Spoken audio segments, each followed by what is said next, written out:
Bismillahirrahmanirrahim. Assalamualaikum warahmatullahi wabarakatuh. And today I want to I will do the presentation of our material. The material is audio. And before I start presentation, I apologize to Miss Tia Veronica for my bad for not join to the meeting of presentation of our group, and now I will do my own presentation. So the material is audio, and let's go through the main material of our presentation. And the first material is audio literacy, and then audio in the classroom, audio formats, accessing audio, and the last one is creating audio. We'll go to the first one is audio literacy. Hearing and listening combine to form audio literacy. It's critical to learn how to put together messages that are meaningful to students when they hear them. Listening is a task that requires students to practice and develop good skills in order for listening to become a useful learning tool. Jadi metode pembelajaran menggunakan audio ini sangat useful dalam menjalankan pembelajaran karena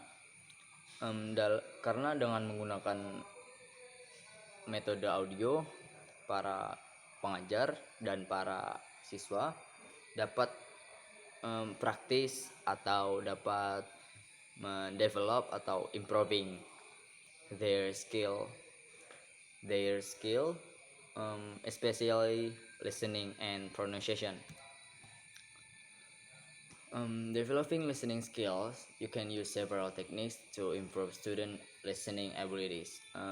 Beberapa teknik yang dapat digunakan dalam mengimprove kemampuan siswa, khususnya listening. Yang pertama ada guide listening, yang kedua guide direction, yang ketiga ask students to listen for my ideas, detail, or inferences. Yang pertama guide listening, jadi dipandu listening siswa. Yang kedua ada give direction, kemudian memberikan arahan kepada siswa.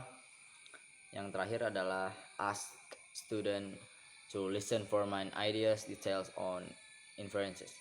Jadi menanyakan kepada siswa untuk apa ide utama dari material, kemudian menanyakan details dan inference. Audio in the classroom. How teachers can use audio? Bagaimana sih cara pengajar dalam menggunakan metode audio? Jadi pengajar dapat prepare atau menyiapkan dengan merekam recording for use in direct instruction. Recording untuk menggunakan instruksi langsung terhadap siswa. Jadi dalam hal ini pengajar juga dapat mengimprove skill mereka, especially skill pronunciation, karena merecord itu tadi. Kemudian bagaimana cara students dalam menggunakan audio.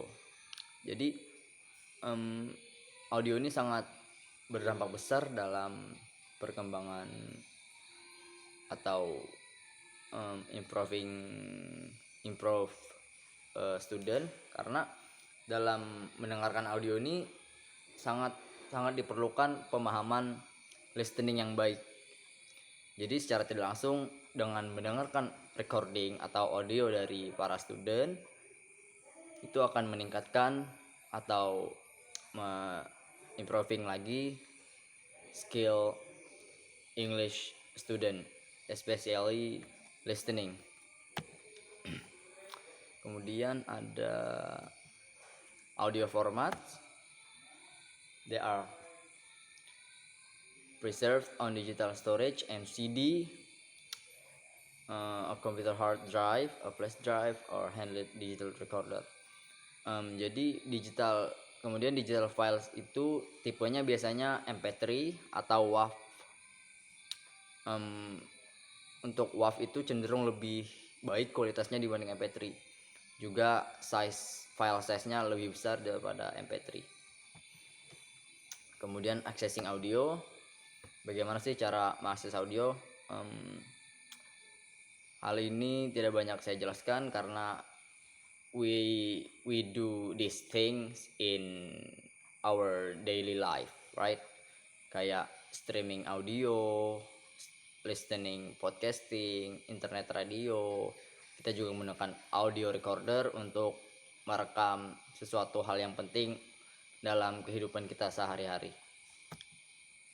Kemudian creating audio. Bagaimana sih cara creating audio? Beberapa hal yang bisa diakses untuk mendengarkan audio yaitu tadi mengaksesnya dalam streaming podcasting, streaming audio. Kemudian cara untuk membuat audio itu yang paling mudah adalah langsung recording apa yang ingin kita rekam, apa yang ingin kita sampaikan terhadap siswa.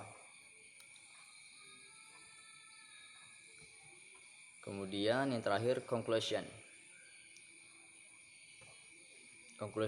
The importance of audio in teaching and learning was emphasized in this chapter. We explored a variety of ways to use audio in the classroom, describing both digital and analog audio formats after discussing the hearing and listening process in depth, including techniques for developing listening skill, several techniques for selecting various audio formats and materials, as well as techniques for producing and editing audio materials.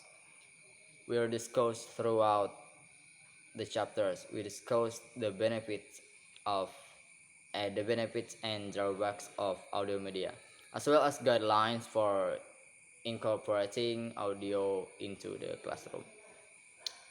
So that's it from me of my own presentation, my own explained. And again, I want to say sorry. I apologize to Miss Tia Veronica. Saya minta maaf tidak hadir dalam presentasi kami tadi siang. Ya, itu saja dari saya. Kurang lebihnya mohon maaf. Wassalamualaikum warahmatullahi wabarakatuh.